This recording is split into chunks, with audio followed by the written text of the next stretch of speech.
sistema religioso que a gente tem nos dias de hoje é o mesmo que matou Cristo há 2000 anos atrás. E eu posso dizer para vocês com toda certeza de que ele é extremamente covarde. No último vídeo que eu fiz aí refutando o professor Leandro Quadros sobre algumas palavras que ele tem dito e que eu provei com a própria Bíblia o quanto esse cara é mentiroso e quanto ele está errado, como por exemplo quando ele diz que a nação, o povo todo rouba a Deus. Alguns versículos antes mostra bem claro de que a nação que se referia ali era a nação de Israel, os filhos de Jacó, as pessoas que pertenciam àquelas 12 tribos.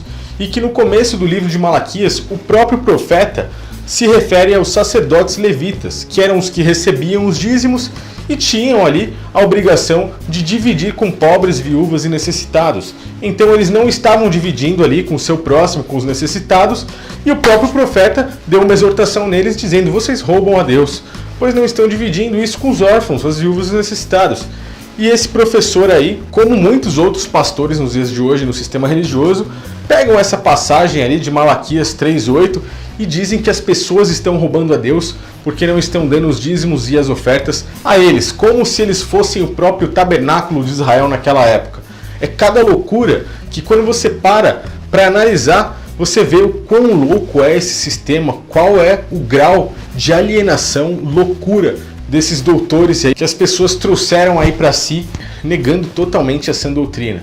Mas muitos não enxergam isso. E eu refutei também, pois ele disse que não existia dinheiro naquela época, por isso que eram dados dízimos em alimentos. Sendo que no próprio livro de Deuteronômio 14, mostra que o pessoal ali trabalhava com dinheiro também dentro do próprio tabernáculo. E que muito antes disso, José foi vendido por 20 moedas de prata. Então, totalmente refutado, não há como contestar essas afirmações. E um monte de gente vem lá para me xingar, para falar que eu sou mentiroso, para dizer isso ou dizer aquilo, porém sem argumentos nenhum. Eu nem respondo muitos comentários porque, se você quer me refutar, faça como eu fiz com ele.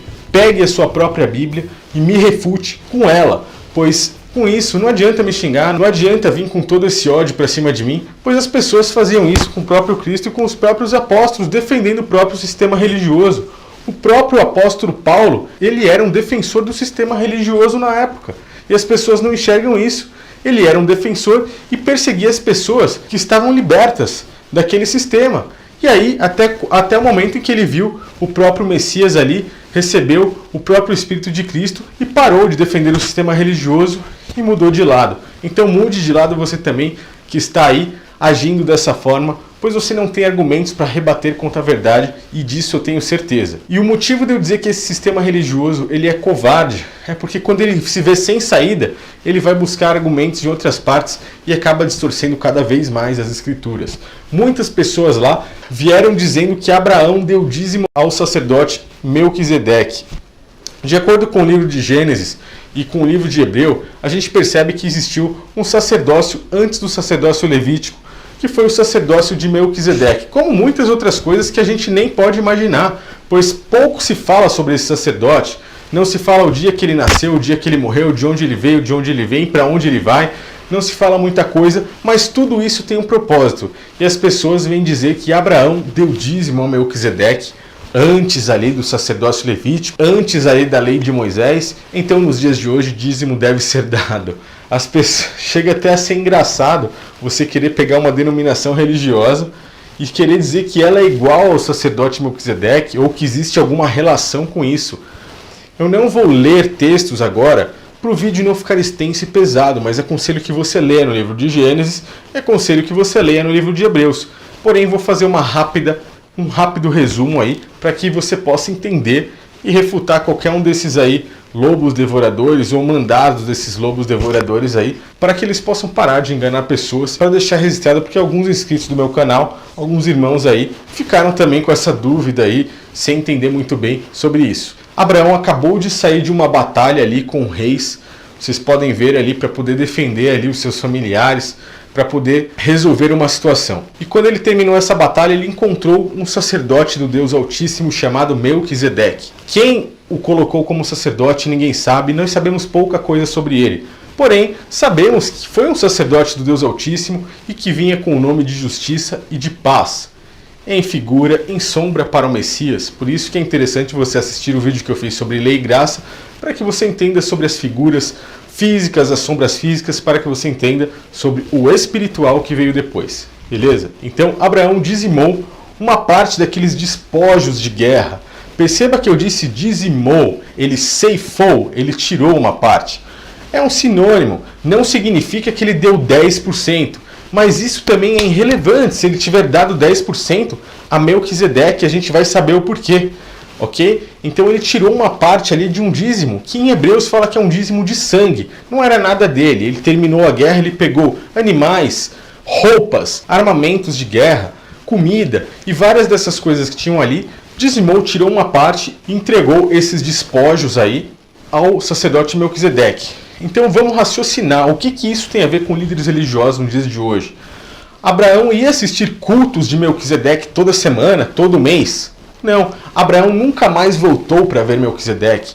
Abraão fez isso como um ritual de cerimônia e Melquisedeque o retribuiu como um ritual cerimonial. Ele lhe trouxe pão e vinho, figuras, sombras. O que significa isso? Perceba que Abraão fez isso uma única vez na vida, ele não deu nada do seu tesouro pessoal, pois Abraão tinha bastante dinheiro, ele era bem sucedido. Se a gente trouxer isso para a época do Messias, a gente percebe que o Messias também trouxe a figura de pão e vinho. E qual a relação que Melquisedeque tem com o Messias? Perceba que a carta aos Hebreus fala de Melquisedeque, por quê? Porque a carta foi escrita aos hebreus, ao povo judeu. Então, o autor da carta tem que mostrar ao povo hebreu que existe um sacerdócio superior e anterior ao sacerdócio levítico, o qual o próprio Abraão concordou com esse sacerdócio. Quando ele dá esse dízimo a Melquisedeque, significa que ele concorda que aquele sacerdócio é sim do próprio Criador, colocando o sacerdócio levítico para baixo, pois eles não queriam acreditar que o próprio Messias, que vinha de uma outra linhagem, que vinha da tribo de Judá e não vinha da tribo de Levi, poderia ser um sumo sacerdote, assim como nós colocamos ele hoje como sumo sacerdote das coisas espirituais, do tabernáculo, do templo sagrado do Pai, da igreja, que somos nós, pessoas. Esse é o novo templo, o terceiro templo que os próprios judeus esperavam ele construir fisicamente. Dizem que ele não cumpriu todas as profecias porque ele não construiu o terceiro templo. Mas nós sabemos que o templo está construído, o templo é espiritual, é a igreja, que somos nós. Não uma denominação religiosa, não outros templos, milhares de templos aí, católicos, evangélicos, religiosos, como temos nos dias de hoje. É espiritual. São figuras para que entendamos as coisas espirituais. E Melquisedeque é uma forma do povo de Israel, do povo hebreu, entender que existia um sacerdócio antes do sacerdócio levítico e que sim, pode existir um sacerdócio depois do sacerdócio levítico, que é o sacerdócio do Messias, pois os levitas estavam se achando superiores a tudo e achavam que não poderiam existir nenhum do outro sacerdócio por uma pessoa que não fosse da tribo de Levi. Então Melquisedeque, para nós, não serve para nada. Isso serve para os judeus entenderem que poderia existir um sacerdócio antes, como também um sacerdócio depois do sacerdócio levítico, e que esse sacerdócio levítico não era aí a última bolacha do pacote. É basicamente isso. O que tem a ver com denominações religiosas hoje, com dinheiro, entregar dinheiro para líder religioso, pastor, 10%, padre, poxa, isso não tem nada a ver, infelizmente. Você vê o quão covarde e mentiroso é o sistema religioso. São esses mestres da lei, esses fariseus, esses saduceus que temos nos dias de hoje. E as pessoas muitas vezes, infelizmente, não têm nem a vontade de ser ruim, mas repete palavras e práticas aí desses líderes religiosos totalmente enganosas, sem base. Eu quero que vocês apresentem uma base como essas que eu apresentei para vocês agora, para mostrar que uma denominação evangélica que surgiu há 500 anos atrás, o que tem isso a ver com Cristo e com o sacerdócio de Melquisedeque que surgiu há milhares de anos atrás? Parem para raciocinar, estudem a história de tudo isso e vocês verão que é uma grande mentira. E todos esses pastores e padres, pessoas que usam dessas palavras para poder acumular riqueza, para poder ganhar dinheiro, são mentirosos. Infelizmente, é duro ter que dizer isso, mas está na hora das pessoas começarem a acordar e enxergarem que existe sim um Deus, que existe um Criador, que ama muito a todos nós, que existiu um Messias, que veio nos trazer palavras como essas que eu estou passando para vocês, e que eles estão escondidos, foram mortos por esse sistema religioso. Abra seus olhos, você não necessita do sistema religioso para encontrar ao próprio Criador. Pelo contrário, ele fecha a porta do reino de Deus para você e para muitas outras pessoas, impedindo que você entre e que eles também entrem.